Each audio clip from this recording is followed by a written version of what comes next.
Yo, mic check, 1, 2, 1, 2. Good evening, good afternoon, ladies and gentlemen. Welcome back to, in fact, the best day of the week here at High Top Sports. We are live every Wednesday at 8:35, boys and girls, and we got a jam-packed one once again. Linebacker legend Derek Wingo joins the show to kick it off. We're going to talk a lot of great things with him. Super excited to just talk about the turnaround from last year, what he's excited about, his perspective. He's no longer on the team. He's one of us. I feel we're going to get some good insight, some good juice. It's going to be awesome. Then Dorian goes on Crane and Company. We love those guys over there, Jake and Blaine and those guys, and drops some absolute bombshells. I'm sitting there listening, and I go, wait a minute. Did he just say what I think he just said about the DJ Lagway injury? Hit the rewind button. He sure did. We'll talk about it. Then the defensive line, the front seven, the linebackers. I think Chris might watch the show because he said best in the country. And I think I said that on Monday. But neither here nor there. We'll get after it. And then he talks about Billy's secret sauce for the quick turnaround this last season. I'm telling you, it's going to be a good one, boys. You don't want to miss it. Sit back, relax, smash the like button, subscribe. Check the links in the description, buy some merch, and let's introduce the co-host for the evening, boys. Mr. David Schroederquist is here. We're fired up. Dave saw me a little jazzed up. I'm carrying it up. I'm turning it into positive energy because I'm jazzed up, baby. Let's go. Yeah, man. Before the show, we had some explosions going on back there, and I was just like, man, I'm fired up Shelton. Fired up Shelton is the best. But you know what? I always talk about my weekend on the show when we introduce each other, and it was funny. I was walking down downtown Alpharetta down here, and I saw this Tennessee fan, really tall, really big. So I thought he was a football player, right? And I came up to him and I said, hey, do you play Tennessee football? And he's like, no. And I said, well, is that your wife? And he's like, no, that's my sister. But anyway, it's Friday. It's Wednesday. It's Friday on a high top Wednesday. Let's get it. Let's go. Oh, love it. I love it. I love it. I'm here for the bombshell, Jim Martin. I love it. We wrote about it already. If you guys are tapped into it, and it went pretty nuts. People were loving it, liking it, talking about it. It was. I mean, look, I didn't create it. I just took it from the video from Jake Crane. So, great stuff. There was a awesome membership here from Michael's Arbs. His best day of the week, baby. I don't know where it went, but using one of their memberships for 5 months. Been a member for 5 months. Incredible stuff there as we roll into the college football season, boys. We got almost 200 strong already. We ain't even been live for about 60 seconds and a half. You know what I'm saying? So let's get after it. Keep smashing that like button. Let YouTube know that we're doing some great things around here and having a good time. As before we get started, though, I want to remind everybody about the big event coming up July 27th. And Derek Wingo is joining us right now, so I don't keep him waiting any longer. So we'll get back to that in just a minute because this is perfect timing to get Mr. Wingo in here and get rocking and rolling. My man. There he is. What's up? What's happening? What's going on, man? How you doing, man? Good to see you. Nothing much. Just enjoying life. I love it, man. So I do want to go ahead, Dave. I was gonna say we got Winging It with Wingo on the show now. So There we go.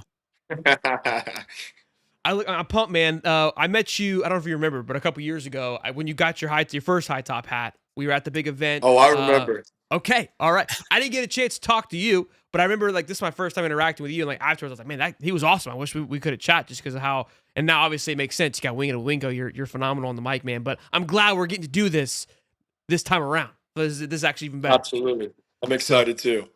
And also, shout out, hey, appreciate you repping the hat with Ric Flair. I don't know if you intended to do that before. Yeah. Oh, I do remember that. That was actually down in Tampa. Repping a little bit different one kind of today, but that's fine. Yeah, I got to get a new one. Yeah, hey, we got you. It's coming. Let me go ahead and give a woo. Yeah, he did. Yeah. Incredible. That was too cool, man. But how's everything been with you, man? Out of obviously graduating, getting out of playing some football. How's been that transition for you thus far? And I know you got some big news just announced today. We saw. Talk about that a little bit. Yeah, so the transition has actually been absolutely amazing. So I'll throw it back a little bit on me going and make the decision to go to the University of Florida, right? I looked at it more as a 4-year plan than a 4-year plan, right? And that's really how your parents and the people that raise you, how they want that to be, right? You're looking, because at the end of the day, football ends, right? And how can you sustain in life to be able to be successful? And I thought that being at the University of Florida was the place to do that. Being able to have a place that I could bring my family back to long ways down the road, leave your legacy, and be able to call that place home. So that was really going to make that decision. And the way that Florida has things built, with the Gator Made program, with Savannah Bailey, Brandon Spikes is in it, Stephen Ali, Diane LeBon, all these people are built around to help you prepare for life after football. So they just did an amazing job with that, always being able to have those connections. I was blessed to be a part of the South Africa trip, the Japan trip, the Greece trip, all these different abroad trips they have. And you'd be able to meet so many different people around the world that have all these connections. So that transition was actually super easy for me, being able to reach out right after kind of I was done playing. And I wanted to find a way that I could stay around football, stay around sports after sports. So that was kind of what everyone saw today a little bit. I was fortunate enough to be able to have an opportunity to join Rosenhaus Sports. As many people know, right, Drew Rosenhaus, the most legendary agent of all time, right? He's been in the game for, I think it's 38 years now. I was just on a call with him right before this. Funny story, actually. I know you guys seen the movie Jerry Maguire. That's actually made after him. So Wow. it's pretty cool because that's one of my parents' favorite movies, and so I had to go back and watch it. And it's cool, man. It's cool to be around guys like that, knowing that the legacy that they've left, right? Knowing how much of an impact that they have on other people. But yeah, the transition's been absolutely amazing. I'm loving it. Just being able to be yourself, right? What you've worked at your entire life. I have two amazing parents that have been able to, guide me throughout the entire way. They were able to be up there in Gainesville with me throughout this entire process. So, I'm excited for the next step and excited to kind of keep it going. What's so cool about this, man? I mean, you're living your life and you've got to live each chapter. You've seen the beginning, what made you go there, the middle, and now here we are after the fact. We as fans, our perspective is we're just seeing it from the outside, right? But we've been blessed, Dave and I, to interview different sectors, Yeah. right? Right afterwards, we've interviewed guys that are in the middle of their collegiate career. And we've interviewed recruits, and a lot of them, the consistency is like, I want to go here because Florida is everything school. It's just more than just football. The Gator Made program, and it's really cool to see. You get to see kind of the beginning, the middle, and the end within it's like a movie, right? Like we're getting to see it within a very short cycle, Yeah. and it's a massive selling point too. I mean, anybody that's watching the show, if there's recruits that are watching it, you've seen guys be interested in it and why they are. You've seen guys living it, and now you're seeing somebody who's having major success 5 minutes after it's over, essentially, right? Like if you really think about the grand scheme of things, you're just graduating. Now you're going on to an awesome career, all because of the last 4 years and what it led up to be. That's awesome. Absolutely. That's too cool. Dave? Yeah. Yeah, you came in, obviously, you were recruited by Dan Mullen. You were part of the Dan Mullen staff. You've been a part of Billy Napier's staff for a long time, and you've seen the changes between, I guess you could say head coach to head coach, but you've seen a lot of changes just in general from being at the University of Florida until graduating from the University of Florida. Can you go and kind of take us through some of the changes and what you've seen? Yeah, what you've seen personally. Yeah, no, absolutely. I would love to. So many people ask this question, and looking back, I love talking about it. So I'll kind of put it this way at first. So I had two head coaches, right? I was originally brought in by Dan Mullen. I've had 5 different strength coaches, 4 different DCs, and 4 different position coaches. So look, I mean, originally that is not what you sign up for when you go to college, right? But at the end of the day, I decided to stick it out, obviously, because I wanted my degree from the University of Florida. I knew what they had to offer. I knew the standard, but also, I wanted to be a part of that building process. When Coach Napier came in, he talked a lot about what he wanted to do, and he talked about the steps and what it took to get there, what it takes to get there. So, I bought into that, and I think that it was important for, some of the older guys. In order for a program to be successful, you have to have that leadership that buys into the program, that's able to kind of pass that down to the younger generation. So, that was something I definitely bought into. Coach Billy Napier and his staff, he's done an amazing job. He's brought in people from all over the world. He's brought in alumni. He brings in so many people to talk to us in the off season. The best of the best. And I think that's something that resonates, with my journey, because the biggest thing that I learned from my parents is, and I say it crazy now at 23, what could I have told myself at 18 to better myself to where I'm at now? And now it's almost like it's crazy and so like realistic to look back and be like, gosh, I mean, maybe I wish I would have done this. I wish I would have done that. But, at the end of the day, I'm satisfied with, how things went. I'm satisfied for what I did. I'm satisfied for the impact that I was able to make on people at the University of Florida, as well as just being able to be a leader for those guys and build those relationships. I still talk to Tyreek Sapp every day, Miles Graham, Aaron Childs, all these guys that are still there at the University of Florida. We talk every single day, and it's crazy crazy because we still even have the group chats from 2022, 2023, 2024. And when I tell you, I have to swipe out of my phone because they're blowing up all day and all along. So it's amazing to build those relationships and just be a part of it and see the growth and see it just, expand and go on and on from there. So I think that's a great perspective too, because that's life. You have an expectation of what you think it should be and what it can be. It doesn't go that way at all. And most of the time after the fact, you're like, look, I wouldn't change it any other way. Even though it wasn't what I planned, it ended up being what was best for me at that time. And that's kind of what's great about life. But I know the easy question, it's a fun question, like, hey, who was your favorite coach? I don't want to do that. It doesn't really matter. But I think there's a great perspective is you fell in love with Dan because obviously you committed to him. But then you had to fall in love again with Napier, and you were part of two different transitions and two, I would say, charging forces, right? We kind of saw that you were part of the ladder of Dan, and then you were also recently this past year, this kind of resurgence here towards the end of last year. Talk to us about those two different, the differences of those two seasons, and then I want to get more into the turnaround of last year as well, too. Yeah, definitely. So, I mean, when I look back at it, I look at, Coach Mullen and Coach Napier, kind of two completely different coaches. And when I look when I look at all the coaches that I had at the University of Florida, at first, when things started happening, it hurt a little bit and it was a little bit hindering and it was like, wow, like this is really happening. But now, as an athlete, as my last year, I kind of looked at it as more as a blessing, right? Being able to take so many different perspectives from so many different coaches all around the country that has been able to be fortunate enough to coach the best of the best. How can I be able to add what all these different people are saying and put that in my toolbox? So being able to look at it at that perspective, understanding that, each person teaches something different. Each person has a different way of explaining something.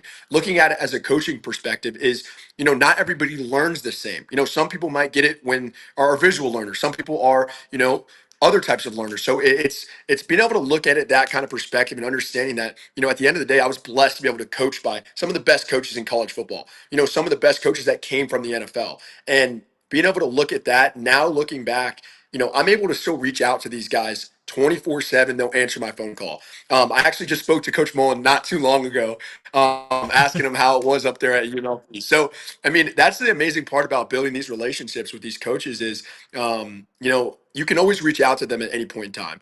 Cool. My mom always taught me something amazing was never burn a bridge, right? Always being able to understand that you never know when that person is going to be your CEO or you're going to need a favor for them or, you might need something down the line in the future. So I look at it as like a blessing, being able to being a part of, two of the best coaches in college football and then all the coaches that were also on their coaching staffs. And how was being a part of that last 6-game stretch as a fan? Obviously, it was incredible. It felt like it was long overdue. And I think, again, for that being your fourth year, it's had some turmoil through your 3 or 4 years like we just talked about. Kind of a nice little cap off, almost like a little send away, I would say. Talk to us about that, man. Yeah, absolutely. When I look back at the past teams, man, the talent was always there. We always had the guys. And it's funny looking at some of the guys that even transferred out of Florida, you saw still got drafted. I think some people forget about that sometimes. Like even down here in South Florida, I'm working out every day with Mahmoud Diabate and Tyron Hopper. And those were guys that were originally at University of Florida. So, I mean, it's super cool and it's super realistic. But, to be able to go out like that with all those big time wins is absolutely amazing. It was like almost a send off, and it was a long time overdue, like you said, right? We've always had the talent, we've always had the coaching. It was just being able to put all the pieces together and be able to finish, right? And I mean, college football is hard, especially playing in the SEC. At the end of the day, when we go back and watch the film, it really comes down to one play. It really came down to one drive, and the fans and all the people watching might not really realize it. But it's about the little things. It's about the details. It's about, Coach Napier. I mean, I know this was a question coming up a little bit later, but, what was the transition? What happened? What sparked it? And, I talked about it on another episode of one of my podcasts. It was actually going into the bye week and, we changed the entire dynamic of practice. It was, how do we get back to playing football, the game that we love, and be competitive?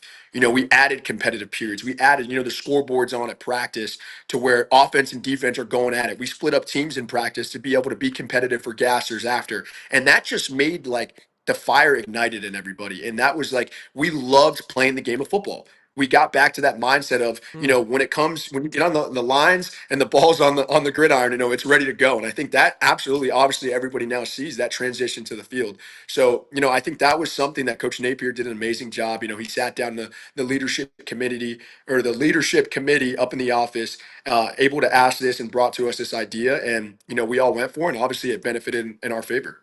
So, real quick, Dave, before, because you said, like, again, I heard it today in the Dorian interview where that was confirmed, like, they became more of like a game, the practices. So before, was it kind of like you could just kind of going through the motions and almost not like kind of just, going through the motions. And so when game time came, it was like all of a sudden just 90 miles an hour and it took you guys a minute to get caught up. Is that kind of how it translates, you think?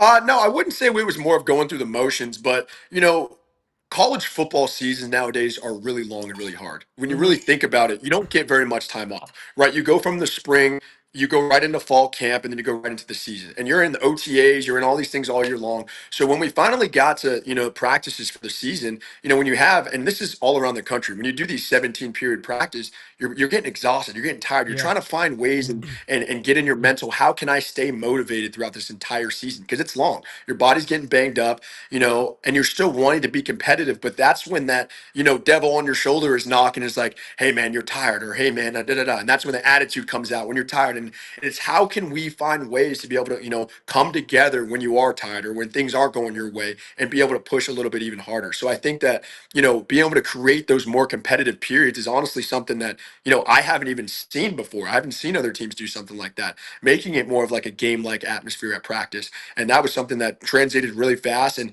made guys just, go even harder. And I think that was a little bit spark that we needed. That makes sense. It just kind of gamify the situation where, you don't, like you said, you don't get worn out mentally. So that makes, I would say going through the motions was a bad term, but I was trying to get like an idea, and that you explained it perfectly. Dave, go ahead. Yeah. Yeah. You talked about the changes and all that. And obviously we hear some things and we heard a couple of players say that, Billy came to some of the players and asked them about what you just talked about and all that stuff and the leadership team and all that. Obviously, there was an injury to Graham Mertz, the leader, the quarterback of the team. He went down. Lagway stepped in for Graham Mertz. First of all, could you go through what that transition was like going from Mertz to DJ Lagway? On top of that, what is Lagway like in the locker room? I mean, we see the tweets of him saying, hey, we're going to find out when the pads come on. What's that guy like in the locker room? Because this kid's a true freshman. He stepped right on in, and, they say he went 6-1, but he went down in the Jacksonville game. I still say 6-0, but Yeah, definitely. I'll start off by talking about Graham right away. When you talk about a guy who does things the right way, it's Graham Mertz, right? He does everything like a professional. He shows up early. He's the last person to leave. And, he was able to be fortunate enough to take DJ under his wing, right? Teaching him, how to work out, right? How to get in the treatment room, how to get the right recovery, the different quarterback techniques and different quarterback, recoveries for your shoulder to take care of. And then when it comes to the film room, right? As a quarterback in the SEC in college football, that is the most important thing. That's what separates you from others. So for Graham to be able to do that for DJ was absolutely amazing. And just knowing how much of a leader and how much an impact that Graham had, on everybody as a whole. When he went down, obviously, it was tragic for everybody.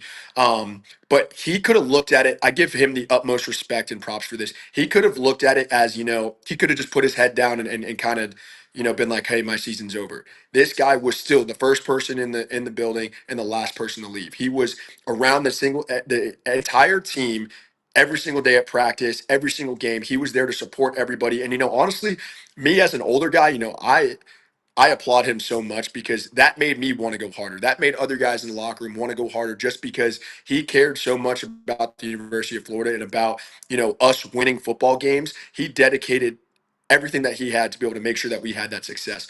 And that passes right on to DJ, right? Being a younger guy, 18 years old, getting thrown in big time games like this in the swamp with 90,000 as a quarterback is something that not everybody in the world could do. I couldn't say that many people could. So, obviously DJ was a guy that came in at first and he knew he had to earn that respect, right? He knew that he needed to go out there, earn his respect and be able to be a vocal leader and a guy on the field that can lead. And that's exactly what he did. He proved that last year. He showed guys what he can do and then became more of a vocal leader.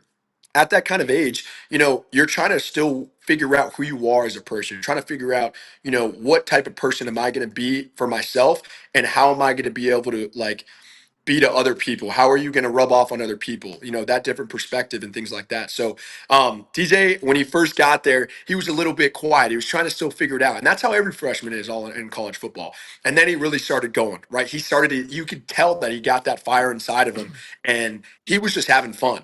He's like he's in the backyard playing catch like he's 5 years old with one of his teammates, and that's how he is. He's a hard worker, guy that gets after it.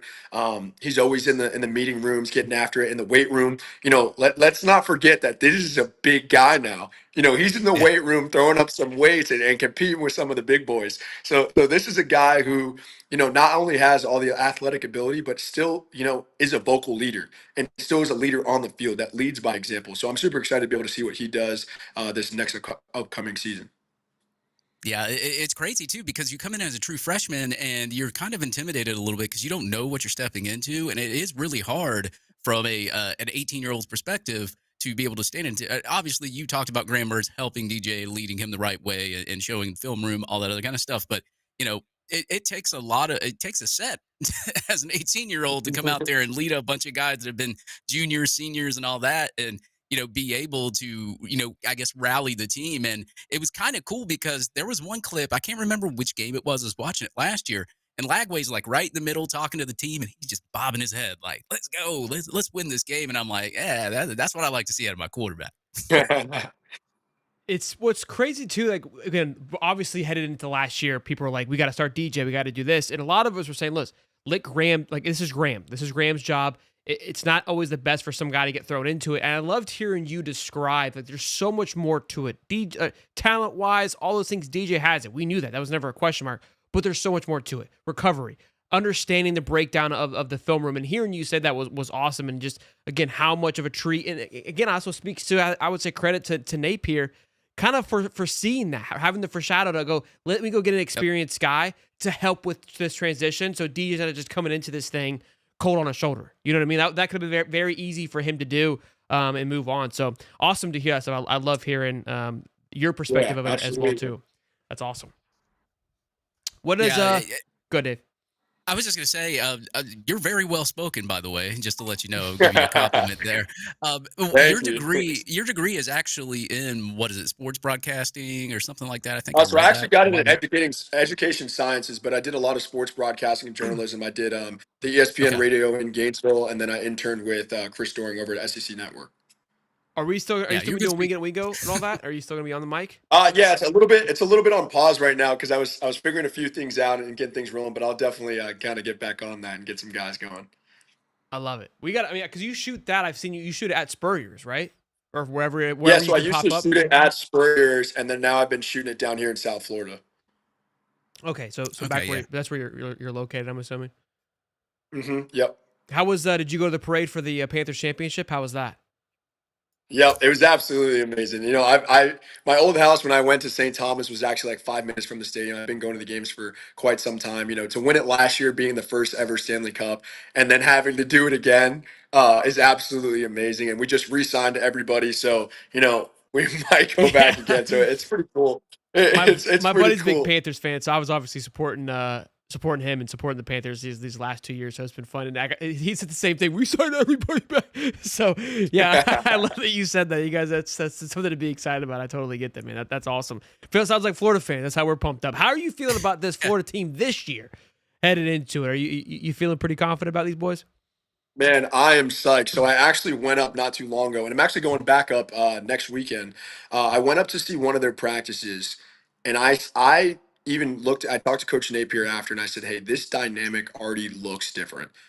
Everything looks different. The way that people are walking around the building, the way that they practice. I was sitting after practice talking to Coach Napier for probably about 30 minutes out there in the indoor, and the entire team was still out there, like still running drills and still running drills and still doing work, catching things on the jugs. And I'm looking around. I looked at Coach Napier and I said, "Is practice over?" He's like, "Yeah." And I was blown away because the dynamic and the leadership right now is absolutely amazing. You look at guys like Austin Barber, Jake Slaughter, obviously DJ Lagway, guys who have stepped up, the younger Jaden Ball, and then the receiving core, right? Eugene, obviously Dallas Wilson. These guys are just so vocal and just getting after it every day, competing. I don't see the sky's the limit for this team, and I'm super excited to be able to watch them. And I know they're putting their blood, sweat, and tears and everything they have to be able to be successful this year. And I'm just super excited to be able to be there. I'm definitely going to be at all the games to be able to support them. All right, hold on, because you get me fired up. Because you were there 6 months ago, and in 6 months, you're telling me that it's changed that much. Outside of the guys you just said, what causes that much of a change in 6 months, you think? So I think it's really just, the year 2 program. Last year we started just a program with how we ran things. And I give a lot of credit also to Tyler Miles. Coach Okay. Miles does an amazing job in the weight room, and he's set aside this standard of how things need to be, and everyone understands that now. We had the 6 a.m.s for disciplinary and this and that. And now it's like, not very many people are getting 6 a.m.s. And if you do, you're not getting bashed by the coaches anymore. You're getting bashed by the players. And that's something that, you need as a successful college football team, holding each other accountable in the locker room. And I think that's something that they have. And the older group, is just absolutely amazing with not only the experience that they have, but, the will to win. And that's what I think these guys have. The Tyler Miles thing is awesome because I remember when he took over last year, he kind of got thrown to the wolves, and that was a promotion that was brought on from what we've heard, basically you guys, the players. Like, we want this guy. He's proven to us that he can do this. Let him have it. And I felt that the strength and conditioning was tremendous last year. I think that was something that kind of lacked the year prior, but I think it was tremendous. And he came in late. And I love that you gave him that credit because we haven't heard much about it this year, but you can see it physically. And this is something I've always preached about, having a great strength and conditioning coach, because he is the coach for the first half of the year. And so Exactly. I love that you just he is the reason why, or multiple reasons, but the core of why these things are running the way they are, because he had to establish that baseline. And again, I think he came in March last year is when was it Fitzgerald? Fitzgerald left right around that time. Which again, that was you're going on your 5th strength and conditioning coach. So. Yeah. A lot of moving pieces, but man, that's gonna fire. I mean, I'm fired up. I'm plenty fired up as it is. I can't believe that you're giving me more ammo in this conversation that I didn't think that I could uncover. This is awesome. Yeah, like I said, I love what I'm hearing. And speaking of Wingo and winging it with Wingo, obviously that's his show right now. He said it's on a hold right now, but I want to go ahead and promote it a little bit more on this show. Speaking of everything and what you laid out, what does the future look like for Derek Wingo after the University of Florida?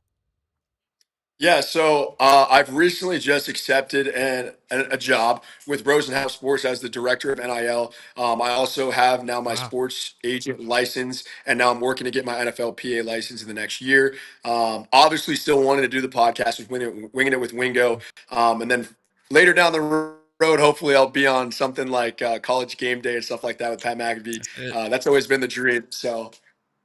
You can go on High Top Sports Game Day. We have a great time. It's not as big, but we hold our own. So, no, that's incredible, man. We're in your corner 110%. I do want to ask, was there ever a time where you guys were watching the High Top show during practice or anything? Like, did we come up or we just during practice? There's like, what?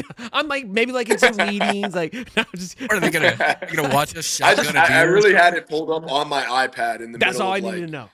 OD meetings. I have it on my iPad just watching the recaps. That's all I needed to know. All right, perfect. Good to hear. We make sure the guys are watching the show. Make sure they're understanding our love and appreciation for all the hard work that you guys do. We like to do a quick kind of flash questions just to kind of get to know you a little bit better. If you're down with that, man, you cool? Yeah, let's do it. Favorite movie? I love the new Top Gun Maverick. Okay. Man, I'm impressed with people and how quickly they're answering that question. I feel like I would be in a blunder for a minute. Favorite song right I'm now? a movie person, bro. I've seen everything out there. Favorite song? Oh, gosh. Panthers Pulse. Panthers Pulse? What is that? Is that like the hype walk-up music? Yeah, that's what I figured. Okay. Okay. Favorite artist? Favorite artist? I'd probably say Lil Baby. Okay. Or Zach Bryan. Yeah, what's up? That's mine. Favorite Zach Bryan song? Let's go toe to toe. Oklahoma Smoke Show. Okay, that's a banger. My son loves or American. Snow. So I know you've seen the videos out in Red Rock, Colorado. Incredible. They're about to have a new one. I looked at tickets the other day. Yeah, ridiculous, right? Ridiculous. Yeah, so he did a tour. I went to his concert here in Jacksonville, and that tour he went back to Red Rock, and I was like, that's just asinine what they're asking. But because that dude, Yeah. that one concert where it snowed in the snow, and he played that whole album. Yep. That whole album is from that concert. Like it's iconic. That's gonna be something I'll have for his like 20 years from now. It'll be his reunion concert, and that's when I'll go. Yeah, I'll just throw it on YouTube on the TV right here. Yeah, and I'll turn the air down. I'm like the same thing. You know, yeah, Shelton's going to be like 70 and retired from the show, and then his kids are going to be running high top at that point. Hopefully. Look, this is what my wife got me because this is what my son and I would sing every time he would. Oh, that is great. Yeah, so big fan, and I have like basically all of his like lyrics tatted on me too, to some extent. There we go. Yeah. So maybe a little that's bit. not the only thing he's got tattooed on him, but Yeah. Maybe too much of a big fan. Favorite NFL team? Philadelphia Eagles. Not the Fins. My mom was born in Philly, and she is a huge diehard Eagles fan. Has all the OG jerseys and is sitting on the couch, freaking watching it every single week. I love it. So you're just celebrating championship lane right now, dude. Holy crap. I guess I am. It's the year for me. Let me guess, you're an OKC basketball fan too. No. Oh man, I love it. hey, what? He's a Florida basketball fan though. Got a national championship. Yeah, that is true too. That is true. So there you go. So it's just a couple natties running hot for you, man. Derek, is there anything that we didn't ask that you feel like you should tell us, or we cover everything pretty good? I think you covered it pretty good. I mean, I'm an open book. I'm open to any types of questions that you guys have. I would love to answer them. Well, I mean, Dave, you got anything else for him, Bubba? I had one and I forgot about it, and I was going to ask it. Well, here's a question, Derek. Would you come back on? Absolutely. Let's do it for a game day. That's what I was going to ask. You want to come on during one of these games or pre-game show? I'll be up there. I'll be up there for pretty much every home game, so I'll definitely connect with you and we can get that done. Okay. As long as I get a hat. I'm sending you one. It's in the mail. We got it sent out today. We don't play games around here. Yeah. We got your Actually, I do have I have one before he leaves. How was meeting Ric Flair? Like, what was Ric Flair like in person? Question. Was he? Yeah. Exactly what you think about. So if you guys remember, actually, when I first time I met him was the Gasparilla Bowl, the first time, and I met him. I don't even know what we were doing. He was actually in our hotel, sitting at the bar, and we were all like, "Oh, hey, what's up?" Da da da. Took a picture with them, with me, Justin Shorter, a couple of the other guys. And then I guess one of the other days we went to have dinner at American Social, and he was sitting there again. So we went back up to him like, "Hey, what's up? Good to see you again." He was like, take my number. So I was like, all right. So I have his phone number, and I've texted him a few times, and he responds with, "Woo!" That's the only thing he's responded with. You need to call him up right now. Just FaceTime him on high top. That'd be amazing. That'd be a hell of a high top moment. But yeah, let's get. We'll be in touch. We'll get you on. Send me. Actually, what's your shirt size too? We'll get you a shirt. 2X. That's a big boy. I've seen the photos, man. You look great, man. Keep it up. Keep up the grind. But tell them where they can follow you, man. All your socials, so they can at least keep up when you get back to Winging and Wingo, and keep supporting and following you, man. Absolutely. Yep. It's just my name, Derek Wingo, for my regular Instagram, and then Winging It with Wingo, and that'll be everything on there. Yeah, and X is just Derek Wingo. It was very easy to tag you, so thank you for that. Yep, very easy. He was asking me before the show. He said, "What's his tag?" And I was like, "Derek Wingo." Yeah, I was typing it in. I was like, I'm pretty sure it's Derek Wingo. I was like, it's not popping up. And I just got to just type it all the way in. There it is. So I follow you too. I was like, why isn't this thing working? Derek, this has been incredible, man. You've been awesome. Thank you for all the information you gave us and hearing all the great things about yourself. We would love to have you back on. I think it'd be fantastic. And then we're excited to see the next Wing and Wingo, man. Thank you. Absolutely. I appreciate you guys for taking the time. Yeah, man. Go Gators. Appreciate it. Go Gators. Yes, sir. Go Gators. Great episode, or a great interview. Sorry. 450 strong, boys and girls. Be sure to smash the like button and subscribe. We're just getting started there. We're not going anywhere. That was awesome with Derek Wingo, man. That was incredible. Yeah. That was so cool. Yeah, I mean, yeah, like I know he did some like broadcasting or whatever back in the day, and I was just like, man, this kid's very well spoken. He can talk really well on the fly. And I knew that he would be a good interview already, but at the same time, I was just like, man, why haven't we had Wingo on? And so I sent him out a message last week, and he's like, yeah, I'll come on. So. Yeah, no, he was incredible, man, and it was just great. His perspective was awesome. It's awesome seeing these guys after the fact, getting a chance to talk to him. So huge shout out to Derek. Yeah. Go give him some love and support, and thank you guys for the likes. Now let's get into it, boys. Wrote an article about it. Some of you guys are panicking. Excuse me. In the comment section about this, Chris Doran went on the Jake Crane and Company podcast, and off the tip of his tongue, rips off saying that he had the injury, which wasn't really even a shoulder injury; it was a hernia injury. And I was like, excuse me, wait a minute, what did he just say? I was like, there's no way he just went over that and just kept going. But yeah, and then I talked to Dave about it. Dave said, yeah, we kind of talked about it in the Discord. I obviously missed that conversation to where it was more of a hernia situation that was lingering from high school, which was in play affecting his ability to throw, right? Because he was hesitant on getting that quick twisting motion. And so that was more of the core problem that he was out, which again, there was still a shoulder injury, but I don't think nearly as severe as what maybe was led on to believe, which obviously caused for the panic and something fishy going on. And honestly, like it was news to us. We wrote about it, we dropped it as soon as I saw it. And a lot of people have been talking about it since then. I wrote about it, and then when you sent me a clip, what's his name? Austin, the Georgia guy, where they're talking about it, and they said the same thing that I wrote about of like, look, this is kind of best case scenario. And that's kind of how I felt. I said, look, hernias aren't fun. And Dave said like they're not the fun thing. I was like, yeah, but you're also old, Dave, so it's a little bit different. But they aren't fun, but it's much better, I would say, if I had to choose an injury than the mechanic of the thing that's going to be throwing the football every single day, right? That seems like a lot. That kind of falls into the line of like a Tommy John, right? Like that is your throwing shoulder. You don't want to play with that. Hernia, like yes, those don't play those either, but those like hamstrings. Those things are kind of just they come and go because of where they're located, and those things happen. They're much more common, especially in sports. So I was kind of even more relieved that was the major concern or reason for holdback.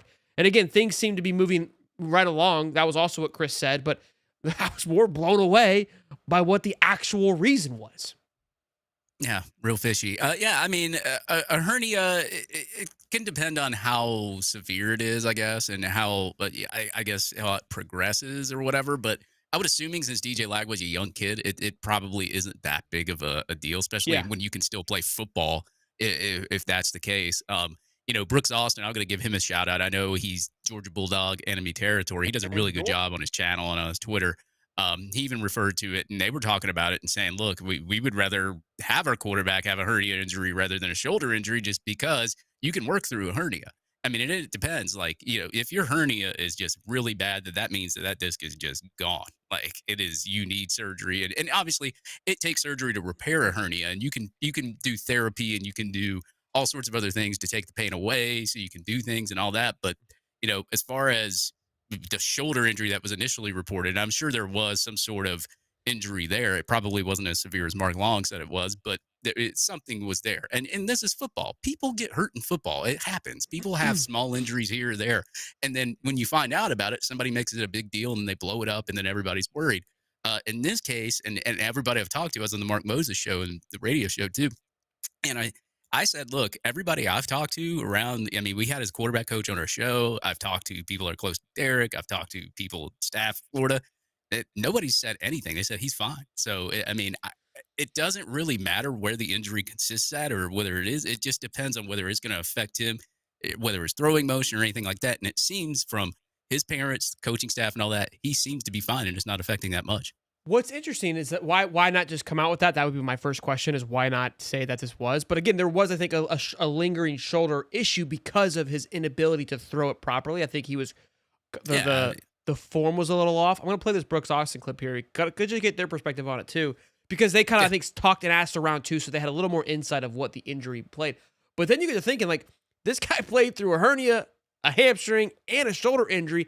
And I wonder too, if, when you have a hernia, you're kind of a little, lingering when you move. Could he have been a little bit of, slow on a step, which could cause a hamstring because you're not moving as fluently either? Like, there's so many things now that are kind of checking off boxes of like, look, the hernia it was still a concern, but it sounds like he's healthy. Let's hear what Brooke Austin had to say about it. Boring says in the middle of that interview, he alludes to it not being a shoulder injury, that it was some type of lingering sports hernia.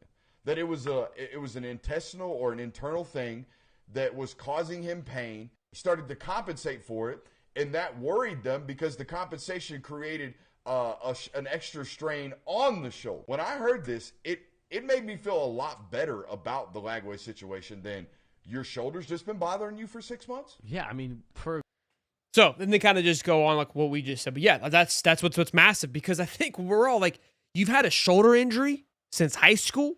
You've been throwing with a shoulder injury for 6 months, and now after a bowl game that you didn't really need to play in, now you want to sit out. Hernia a little bit different, right? Because again, I think if you're playing through it, you may think about like, why are you playing through it? Like, you get binged up, you're getting torched, right? And so some of those things you're kind of just going through. It's like, it's not, in a weird way, you can play on a torn meniscus. I'm not saying they're the same thing, but in the sense of like, can you play through them? You can.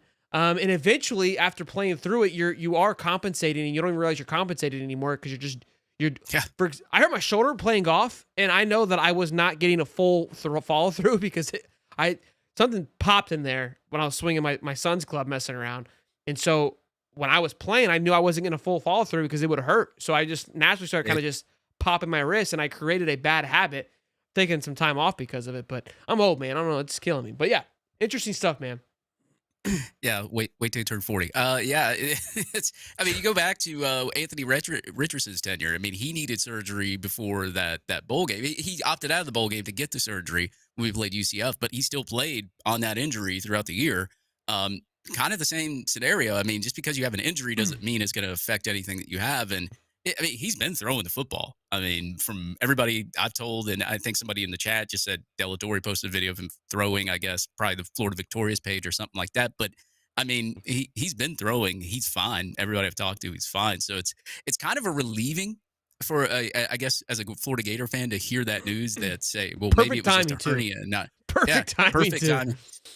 And look, they were talking about, well, he didn't compete in spring and all that, but we know how Billy Napier operates, right? He always puts black jerseys on guys that are precautionary when they don't probably really need to be precautionary, but he just does that as a precaution. You go to the spring game, me and you were there wasn't many ones playing in that spring game at all. There was a lot of twos, a lot of threes. There were some ones on the field, but it wasn't a lot of them anyway. Not very long anyways. Yeah, so I think when the initial news came out, Mark Long over-exaggerated it, everybody got up in arms, and then finally, when everybody started doing some digging, we had his quarterback coach on and everything else, that everybody was like, okay, well, this isn't as bad as we thought it was. Yeah, look, I mean, to me, it was exciting to hear about, and glad we got to talk about it. It was another big stir once again here in the middle of July. That article was a frenzy. They were talking about it on 1010XL as well. So pretty cool there. But yeah, busy day, but a lot of great information and great interview. Look, we're going to talk more about the interview because there's a lot of great nuggets in there. And again, Chris Doering goes to a lot of these practices. Very insightful. We've had him on the show. What I love about Doering, before we get into that, IB Mac $2 says Mertz will be a Gator legend. I agree. I love Mertz. Mertz definitely has established himself as an absolute legend. Yep. But what I love about Doering, he said it on our show. He said it before. I've talked to him about this. It's like, look, like I've as a Gator fan, or as a Gator player, if I said I was high on the Gators, I was a Gator homer. If I thrashed them, I get throttled from the Gator fans. Like it's a lose-lose in his job. It's very hard, and I get that. If I'm too high on him, I'm a Disney Gator. I lie. I do I'm in the same world. It's a little bit different because I'm not having to appeal to the other side. I'm just only appealing to the Gators. But he is having to be more of a non-biased opinion about it. And I try to be that person. I try to be that middle ground, but it's very hard because you realize, who cares? Someone's going to be pissed regardless of what you say. And so that's why I genuinely take what he says with factual face value on it. He even was very high on him last year. Obviously, it kind of fell through the roof and we were panicking, and I was kind of giving him crap for it when it happened. But he was even embarrassed. He's like, I came out and said all these things, and they look like dog crap. It obviously turned around, and he's like, this was the team that I saw. He said some lines today, okay? Chris. I can't hear you. Volume's out. I'm going to play this clip, and this clip is going to run you're going to see it all over the place. I'm warning you now, because it's going to be on every title that we pump out for the next 2 days, because it fires me up. It's not my words. It's not me being extra. It's not me being Disney. None of that. And here's what I love. Because he comes in here, and I said it on Sunday, this is the best linebacker group probably in the country, and by far the best we've had in a couple of years, even though EA Sports doesn't believe it. Then Chris Story went out there and said the exact same thing. I said, y'all better stop playing with me, boy. You better stop playing with me. Y'all be hitting me with some nonsense. Yeah, y'all be saying I be just talking crap. Yeah, Chris Story. This man gets paid by ESPN. I'm in my mother's basement telling y'all this 4 days ago. But that's besides the point. I'm going to play the clip. I don't even want to ruin it. Kind of do, but I'm going to play the clip. And then we can talk about it afterwards. Offensive line, yeah. This is where I was at practice a couple times during the spring. Just looking at the offensive and defensive lines, they look different. They look like what you would expect from an Alabama or a Georgia.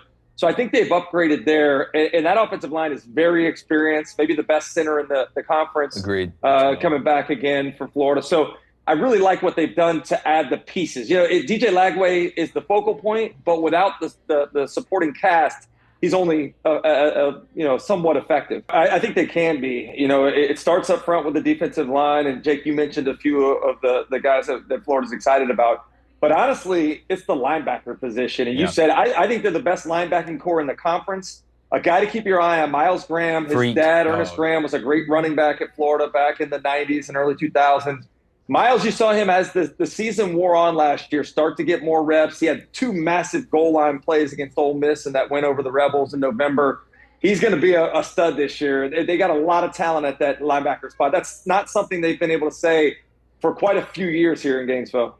Summer means more time out. Okay. All I heard is he said this defensive line O-line looks like Alabama and Georgia. You heard it, Dave. Wasn't me sunshine pumping. Wasn't me lying to anybody. This was Chris Doring, who goes to the practices, who goes to multiple practices. You know why he goes to multiple practices? Because he has to show up on SEC Media Day and talk about all these teams. He has to be formally informed, okay? So, argue with yourself, okay? Yell at yourself. Yeah. It's not me telling you this anymore. It's not some guy just you hoping and hollering, trying to get clicks. No. This is on a national platform, okay? Talking about it. Been trying to tell y'all that these boys are they're yoked and ready to go. And now you're hearing it once again. When he said look like Alabama and Georgia, I said, by God, you Chris, easy. Shelton already placed his bet. Easy. Already. The linebacker room, I already knew. He didn't hit him with surprises on that. I knew what to expect from that linebacker room. I'm already fired up. And look, I think we've talked about it with Stephen Harris multiple times. Y'all think that I just come on here and just fake this stuff. I do, but most of the time I try to figure this thing out. And you learn a lot when you talk to Stephen Harris. You learn a lot about the game. And again, when you have a great front line, it allows for the rest of those guys to play well. And I think the linebacker room has just been playing, without a great line. So they've been, playing one-handed essentially. Now you've got an extremely young, talented, absolute animal of a group in the linebacker on top of just a ferocious defensive line with a ton of experience, a ton of reps. He even talks about Elgin McCray, thinks he's going to be one of the breakout guys in the SEC this year. Like, there is so much excitement and hype. And look, hearing it from Doring and hear him say those things, man, was incredible. And it just reiterates what we've been thinking, what we've been feeling, what we've been believing. And I think a lot of people, even the Gator fans that are a little more pessimistic, all believe it a little bit more than normal. The huge question mark, the circle, is still Billy Napier, which I've got juice. I've got an answer for that one too. I'm prepared today, boys. Okay? I had my cereal. I'm dialed in. Hey, sit back, all right? No bullying around here, Mark. Anyways, go ahead, Dave. What kind of cereal? I don't remember. I need to know. You don't remember. He doesn't remember his cereal. Okay, Special K, the yogurt one. The thing I like about Chris Doring is he doesn't beat around the bush, right? Like this is one of the guys, and I've even talked to him outside of it. I mean, we were at the Townsend tent. I think we talked to him for a little bit when we were there too. Yeah, this is a guy that he's going to tell you whether the team sucks or whether they're good and what he thinks about it. And look, he kind of did it last year, but like you got to look at the last year too. We started out really bad, but we played really well at the end. And we heard Derek Wingo. He came on and he talked about how, look, the leadership team came together. Everybody was practicing harder and all that. We knew we had the talent. We knew we had the guys. They just needed to go out there and perform and act like I guess they cared or whatever they were doing. But like they actually went out there and we won. We beat a top 10 team, top 25 team. And now they're coming back. They're staying for one more year when they could have went to the NFL. And like you said, the offensive and D line. I mean, without an offensive line, you don't have an offense. Without the defensive line, you don't have a backfield defense. So, you got those two sides of the football stacked. I think that's what a lot of Florida Gator fans are excited for, and that's what I'm excited for is both the lines. Like, people do not realize it all starts in the trenches, man. Like, you got good trenches, you're going to have an effective offense where you can run the football. You got linebackers like Miles Graham, Aaron Childs, those guys stepping up to the plate, Jaden Robinson, those guys. You got edge players like Tyreek Sapp who can hopefully gets more than 7.5 sacks this year. I mean, you've got people all over the field now. You've got talent and you've got experience and you've got guys that came back that are being mock drafted in first rounds and Athlon and getting all these accolades before preseason. Now it's time to put the pieces together and let's get to work. I mean, personally, if DJ Lagway stays healthy, I think Florida, the sky's the limit for Florida. I think they can make it in the playoff and they could make some noise as well. You know how when you play Madden, you got like a really good team, and then on those teams they have star factors, and those guys have stars on their around their body, right? That's what makes teams special. There's some good teams out there, but they don't have many star players when you play the game. Guys that you can hand the ball off to, and they're just X factor guys. That's the key thing I say for this team, even more so, is that you have a nice sound-based team, but on top of it, there's a lot of X-factor guys with DJ, with the running back room, with Dallas Wilson, Eugene Wilson, that linebacker room we just talked about. Guys that can, because they are an X-factor, can make a big play on top of just the surrounding bases around them. Now, I know the Q Lee says Billy's got to show me some love too, and you got to think about it. A lot of these coaches, they don't really come, think about your past champions. Ryan Day was on his way out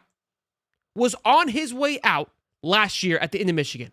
If there's not a 12-team playoff, there's a very high chance he's not coaching the Ohio State Buckeyes this year. Okay? Yeah. He showed you in the last 4 games of the year that he was the guy. Yes or no? So yeah, I hear you. I agree with you. But at the same time, these coaches, just like all of us in life, figure it out and kind of find that second wind in the moment. And I know they haven't shown it. Sometimes they don't show it. And Ryan Day didn't have the greatest resume of showing it either. He's had plenty of choke 'em. Where's the advantage in that? Well, now you've tasted what blood tastes like. You've been there. You've had your nuts kicked in. You're like, I know what it feels like. At this point, I've got nothing to lose. And it might create a little more than what you're used to versus somebody who hasn't faced that kind of defeat before. I'm just saying. I'm fired up. I'm just... Shelton's placing his bets. You look at Ohio State's situation too. Like during the year, they didn't look that great. They were winning games, but they didn't look that great. They lost to Michigan for the 3rd year in a row, and all the Michigan fans were sitting there just taunting them, just saying all sorts of nonsense. Then they make it into the playoff, and they look like a completely different team. They were just decapitating teams, every team that they played. And now all the Michigan fans can't really say anything because Ohio State won a national championship. And I kind of relate that to our schedule, right? Like, look, it's okay if we lose to an LSU or a Miami or whatever. As long as you can beat enough teams to get into that playoff and give yourself a shot at that natty, think about it if you win it. Make the dance, baby. Can't say anything anymore. They can't say nothing. Ask the Todd father. Make the dance, baby. The rest will come. $2 from Tyler Bohannon. The Gators will make the playoffs this year. I will say, though, if things don't go well, this is going to be clipped, and that's just kind of the name of the game. But I don't care. Yeah, I live and die by the sword, boys. That's how this thing works. Hey, look, I'm already used to it. It doesn't bother me anymore. I've become numb to it. But also, somebody was talking about Billy Napier's got to show me, and that's the thing. That's the big key. It's like you got all the talent, you've got all the pieces. All the pieces are aligned right now. Now it's time for Billy to prove it to the rest of the fan base. And we'll see if Billy Napier can do it or not. I have a lot of confidence just because I've seen DJ Lagway play football. Obviously, the people are going to bring up the interceptions and the turnovers. Don't want to mention that he had dealing with multiple injuries and he's a true freshman, but still be the top 10, top 25 team. Something Cam Ward didn't do. But, they're going to say what they want to, but at the end of the day, Florida's got one of the best quarterbacks in the league going into 2025. Fired up, baby. Stop using ZZ. I don't know what that means. Anyways, let's talk about Napier, his secret sauce. Look at the graphic team. I mean, shout out those boys. Let's talk about this. We've talked about it a little bit. Wingo even mentioned it at the top of the show about how we had changed. We had more fun. We made adjustments to practice. But there was something else that Dorian said that we hadn't heard before. At least I don't feel like that I had, and I thought that was very interesting. It was Napier's secret sauce to getting it going. Take a listen. And I think what you see now is a coach that has a pulse on his team. Yeah. And talking with some of the defensive players last year, they felt like they had no relationship with their head coach. You know, you look at Billy Napier, he's the head coach, he's the play caller, he's the quarterback coach, doing everything on the offensive side, but really didn't spend much time with the defensive guys at all. That's one of the things that changed during their bye week. He goes back and talks about how they made it more competitive in practice, but I also think it was his presence on the defensive field. You guys know this. I mean, that you cannot, as a head coach, you have to have a relationship with both sides of the ball. And as much as you may spend time as a play caller with one side, you got to be able to relate to the other. I think Sark does an incredible job of that at Texas. But I think that's where you build from, is this team that was well connected last year despite the adversity they went through. Let's start fast and see what we can accomplish instead of trying to dig ourselves out of a hole like we did last September. So a big thing that we've talked about him obviously making changes and hearing the players come together and say, hey, can we simplify things? We heard those things. But him saying that, hey, I spoke with players, and it was like his presence was the big factor. That was huge for me. I liked hearing that like, again, and people are going to kind of thrash Billy, like, you should have known better, but it's kind of that maturity and understanding, like, hey, I probably, how I'm viewing this is like, look, I'm going to make sure that I stay out of where I don't think I'm going to be effective. That's probably Billy Napier's thought. Like, I know what I'm good at, and I know that my strengths are these things, and I know I'm putting the guys I believe in place to do what I'm not strong at. But you have to remember, you're the guy. You're the guy that sold these people on these dreams. They want to feel comfortable with you. They want to impress you as well. And I think that's what probably clicked. Kind of like that father figure of like, hey, we want to make you proud too, Dad. We don't want you just hear it via third person from somebody else. And as simple as that sounds, it does sound simple. But as a father myself, when you get distracted and you get focused and find out on one thing, it's very easy to ignore one of the situations that you believe or feel is running on its own accord and its own safety. So those are massive things heading into this year that he learned from last year. Like this is all the reasons why I'm excited, because each year is a building block. Each year is a new year that you can capitalize and learn from him. And he's talked about all the things that he's learned from as well. So really cool hearing that. I think that was a very personal side of it that we hadn't heard. We've heard everything else, but not the fact that he was just, hey, I'm going to go and be more present with the defense, talk to them more, be more hands-on and be vocal with them versus just kind of asking Roberts or whoever was in charge at the time, like, what's going on with your group? Because now you're creating this divide amongst the team. Yeah, sometimes you just got to take a step out of your comfort zone, man. I mean, there's a lot of people that they go and work their 9 to 5. A lot of people do it. I mean, we're all guilty of it. Somebody's got to make money. We got to keep the family fed and all that. And you get comfortable at your job. You get comfortable in the everything things that you do. But it gets to a point where you're just like, man, I'm tired of the same boring life. Let me go step outside and find a hobby, or let me go try to make a side gig or something like that, see if it grows into something. And look, that's not the case here with Billy Napier, but maybe, at Louisiana Lafayette, he had it running a certain way and he was comfortable with that. He thought it would translate over here to the SEC. And then by year 3, he's just like, okay, something's not working. I'm going to have to step outside of my comfort zone. I'm going to have to do something. But you also have to give Billy Napier credit for actually doing that and changing some of his ways, because a lot of head coaches do not do that. They're very stubborn. They don't want to change. They don't want to try to adapt. I give Billy Napier 100% credit for doing that, listening to his players. And look what happens when you do that. Your defense completely looks night and day towards the end of the year. I mean, God, the offense week 1 looked anemic, and that defense for Miami was like ranked 130th last year. And I'm like, man, we couldn't even score a point against them, and we just let them score all over the field and just looked completely dead. Now the team's working and playing on different types of gears. They're running like a well-oiled machine, or at least they were towards the end of the year. And you hope that translates into next year. I'm pretty sure it will, especially from what we've heard from Wingo and everybody else. And I don't think that it's going to go back to that per se, but it just gets you more excited. It gets you more pumped this year, just based on the fact of how you ended last year and what you're hearing in the offseason. Of course, as I said, there's going to be a lot of people that say, Billy, you still got to show me. I'm kind of one of those guys too. I'm pretty sure a lot of fans are, but at the end of the day, you have to give Billy Napier credit for changing and adapting and doing the right thing. I think you nailed on the head of, look, he had a situation, he had a process that ran well at Louisiana and felt that he could come and just create a carbon copy. But it's the SEC, things are a little bit different. It's a little more hectic, and things don't just translation as smooth as you would like them to. And again, people are going to criticize that and say, like, well, that was because it was a bad hire. I can assure you, every coach that is running a major organization right now is going or has gone through similar growths.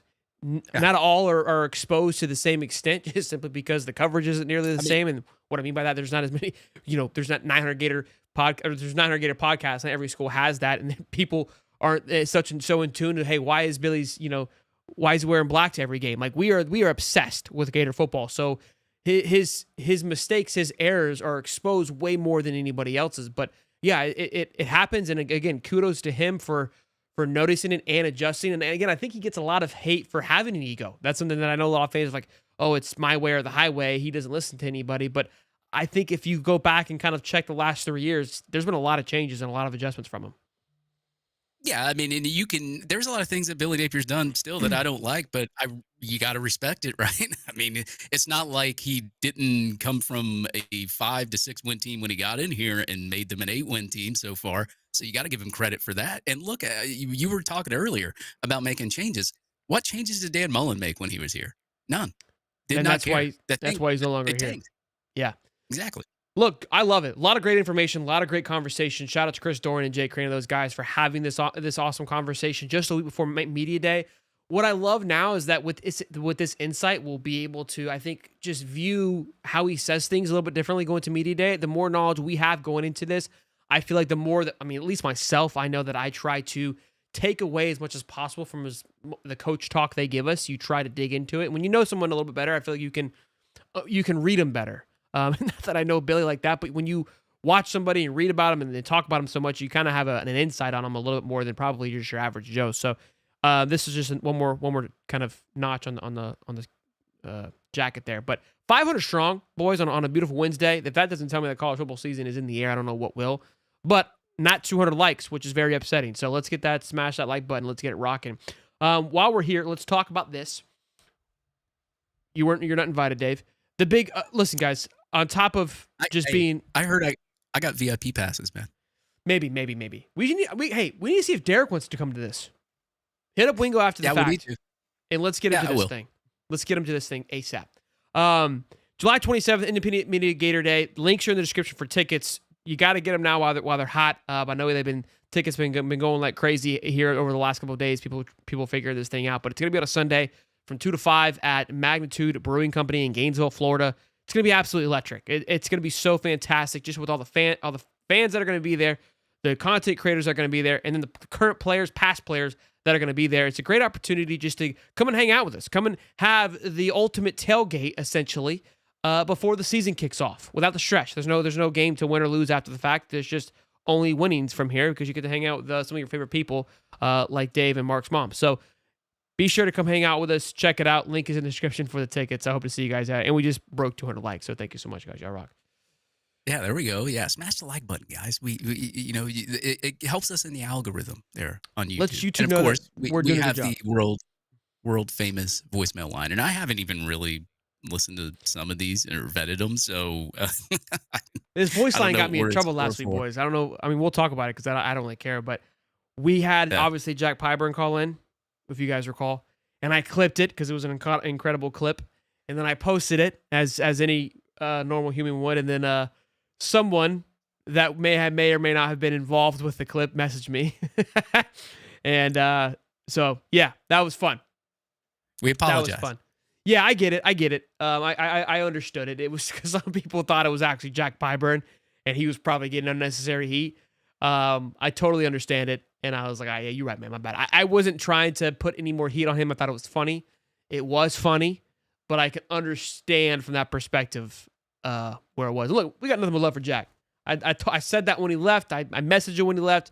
It's going to be pit personal come week 3 of the season. But before and after that, there's nothing but love. But yeah, fun stuff. Hopefully someone else famous calls in today. Did Ed Ogeron message you too? Yeah, Ed was cool with it. He was cool with it. I got to post that one, actually. All right, let's get it. Hello, High Top.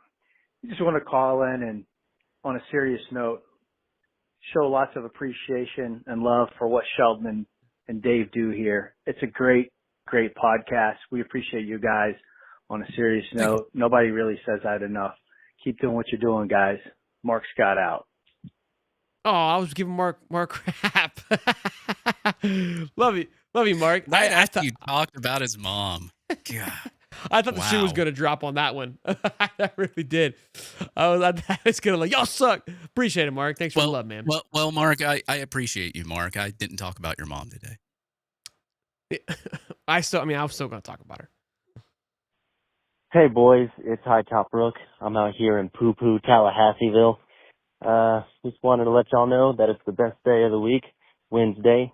And High Top, gonna be great. We're gonna have a great season. We're gonna have a great O-line, great D-line. Everything is gonna be great. But we're going all the way, baby. We got this. We're gonna beat Miami. We're gonna beat Texas. We're gonna beat LSU. And we're going to beat the crap out of Tennessee and then take a big old dookie on Tallahassee. All right. It's like God he bless had y'all. the it's like he Have a had the good night. transcript before the call. Like he talked about the O-line and D-line. It's like he knew what we were going to talk about today. That's pretty awesome. Love you, Rook. Look, Mark says all love. It's always love for Mark. Mark's our And guy. he took a dookie on Tallahassee. Speaking of that, has that dude eat the dog poop yet? I don't think so. Hey, Sheldon. Hey, dude. This is Alapack here. I hope you all are having a wonderful day. I just wanted to ask y'all's opinion on how y'all feel about the upcoming season. Are y'all excited? How you think DJ and other players will play? But I'm excited personally. I'm ready to see DJ fully healthy, ready to play, along with all the players. So, yeah.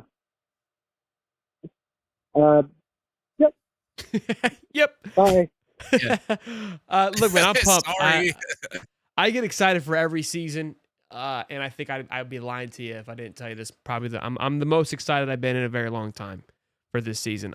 For multiple reasons. Obviously, just for what this team's looking like, how it's ramping up, the connection we have with the team. It's from a selfish perspective is really cool.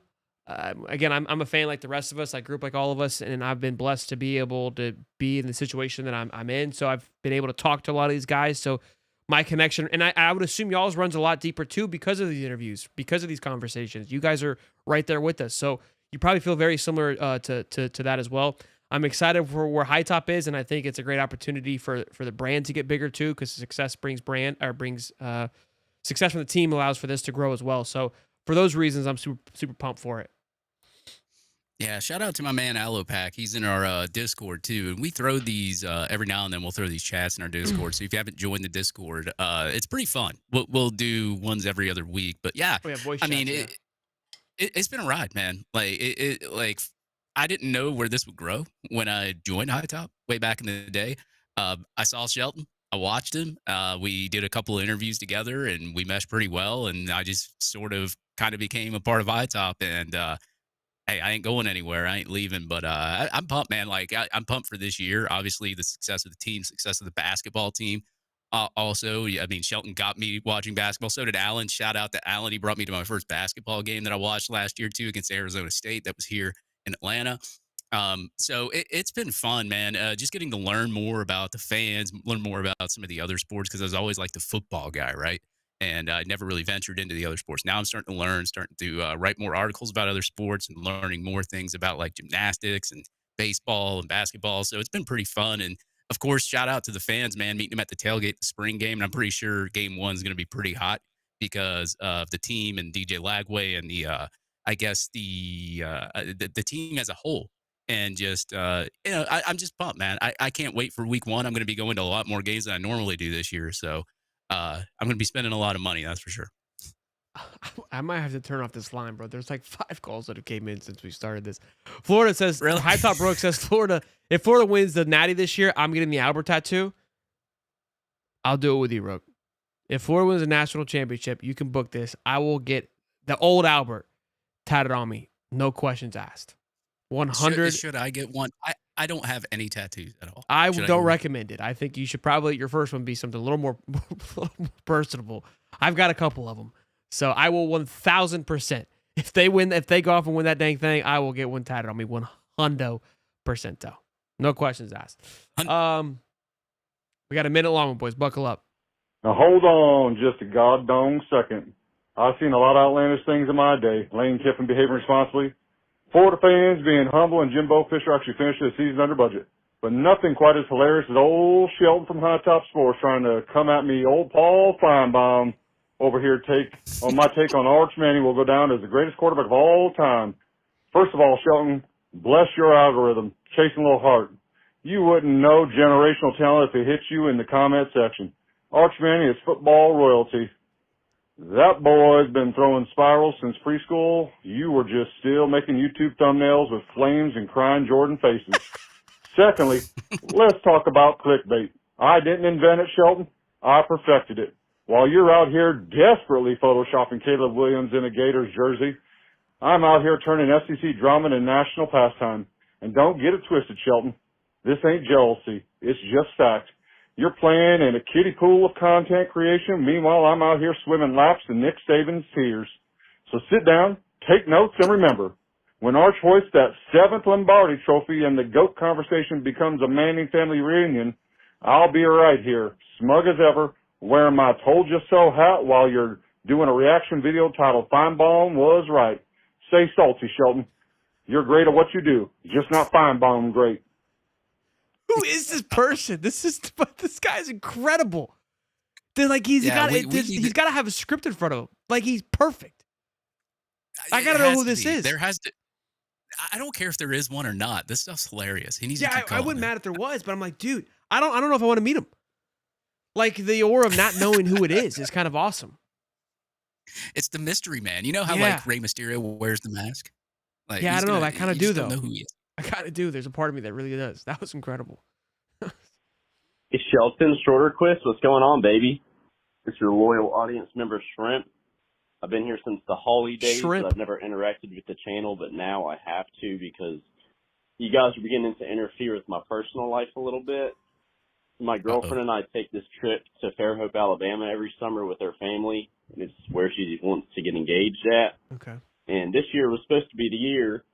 However, I just realized last week that the trip falls on July 27th, and I already have my ticket to Independent Gator Media Day, all right? Let's go, So not going to happen, okay? And she was pretty upset about it, not going to lie. She's not too happy about it. But you know what I said? Hey, baby, I didn't set the date. I just report the news, okay? And there you go. Yeah. So I'll see you boys there, possibly as a newly single man, okay?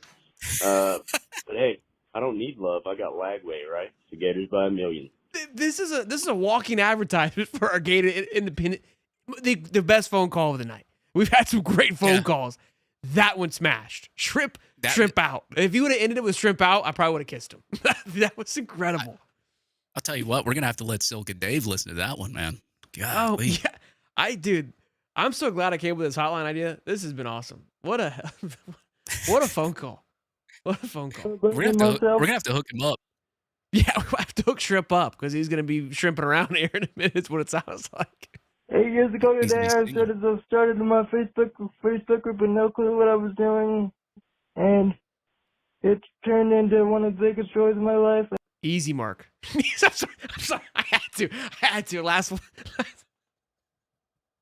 Yeah, y'all haven't been on Twitter today. That one was too good. I could not pass it up. Mark appreciated that one. I got to meet some of the players from that I have grew up watching and got to be closer to you guys. It's been an honor and a pleasure. Go Gators! Love you guys. And can't wait for the show tonight with Mr. Can't wait for Chance Gordon tonight. Go Gators! I love it. That was for Monday. That was our boy Lucas. Yeah, he's referring to his Facebook group. I think he started 17 years ago or something. I think he made a post in his group. He's had that group for a long time. So yeah, shout out to Lucas, man. Having one of the bigger groups there on Facebook as well. Mark, you know you laughed at that. You you giggled. Like anybody who's on Twitter knows like that one that was good. That was funny. Interrupted it. You interrupted Mark's bench press set. He was like lifting some weight, and then he was mid crunch. He was mid crunch. He was, bro. The bog meme, bro. The memes of it had me in tears, dude. The Gator whatever you want to call it, is incredible. Sheldon, happy Independence Day, my man. You and old Dave. Good days. Look, I appreciate everything y'all do. Y'all do fantastic work. Keep it up and have a happy Independence Day. Whoa! Oh, he gave the Ric Flair at the end. Woo! You know he was drunk on a boat somewhere. Dude, I can't. This is unbelievable. What a call-in show. All right, we got a couple that have called in here. Here we go. What's going on, Shelton? It's your favorite fireman, man. Just want to know what you guys thought about our record prediction this year. I really like 9-3, man. You know, I know going to Death Valley at night is going to be a tough one. Kind of a two-part question. Also want to know what you thought about Georgia and Texas. Do we go 1-1? Do we completely lose to both of them? I think Miami is going to be an absolute for sure win this year. A lot of people keep talking about the Georgia and Texas, though. We got to get through them. I think it might be the first year we get through Georgia. I think it's the most vulnerable Georgia's been in a while. Thank you for everything you guys do, man. Love you guys, and y'all have a good one. Thank you, Bubba, for your service, man. Appreciate you. And yeah, look, I've said it before. We talked about like must wins. If I look at Miami, LSU, Texas, Georgia, if we come out of that 2-2, I think that's really good. Just because of just what it is. I mean, when we talk about 3 losses, 9-3, I like that a lot. I just think that, look, it's hard. This game's hard, man. I mean, I was actually thinking about it the other night of, what was I watching? Oh, I love the Tour de France documentary on Netflix. And, I mean, those guys, especially the sprint part of it, where they're just winning by like a spoke, it's very close. And you could be perfect, but there's something doesn't go right in the middle of the race. There's someone in front of you, you get stuck, and things happen. Life happens. That's just the game. And I was also watching the Netflix docu-series of the football, and kind of the same idea is like, there's one of the games, Burrow's like, we played a perfect game, we just got beat. So losing is part of it. You're just going to have those things. So look, I always say 12-0, but I'm realistic. I understand that games are going to happen. So those 4 games I think are going to be very tough. They're just the location, the time of the year, all those things are a huge factor. 2-2 is my prediction for those 4. You pick which one you want. If you come out 2-2, I think you have an ability to go 3-1, depending on which 2 you win. Yeah, I would say 3-1. I'm very high on the team. I'm very high on like the defense, the defensive line, offensive line, Lagway. If he stays healthy and nothing happens to him, I think you can go do a solid 3-1. Hell, you may even go 4-0. Who knows how good this defense and everything else is going to be? You got Aaron Gates coming back as well. I mean, there's a lot of guys that Jamari Lyons that people don't even really talk about or think about that have been hurt and haven't been on this team in a minute. I mean, does he come back the same? I think you can go. I think the sky's the limit, man. You could. Florida has a team that can compete with every team on this schedule this year. Everything has came back. That team stays healthy. They're going to be competitive in every single game. Agreed.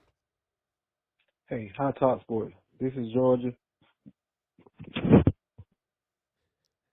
They only call back in. Hey, High Top Sports. This your boy Gator in Georgia. Man, these Georgia Bulldog fans getting on my nerves. Please tell me we're going to be able to talk some noise this year. Please tell me that. We're going to be able to bark at them. I can assure you, we're going to be able to bark at them. In the good kind of bark. Yeah, if one of them gets near me, like crawling like a dog and starts barking, I might have a little bit of, I might have a Randy Orton waiting on him. I'm biting back. Yeah, we're going to fucking dominate the season because we have people that want to hurt people. And this team is ready to take it to the next level. I can feel it in my bones, as do they. The time is now, and we are ready to conquer the SEC. Everybody's been floating around. We're gonna strike from under the water, just like a fucking Gator should. We're not holding back. We're taking heads off. It's going to start with the D-line. It's going to start with the O-line. And it's going to blossom into a full regalia that's going to be so palatialized, no one's going to see what happened. Holy vocabulary. I'm out. Let's ride. He called it again. It's DJ Puppy Love. Big time fan. It's the same person. So on defense, I see it's the same Gums person. and Childs laying someone the F out. Going to set the tone, going to bring it down hard on offense. Jacoby Jackson is straight up Frank Gore.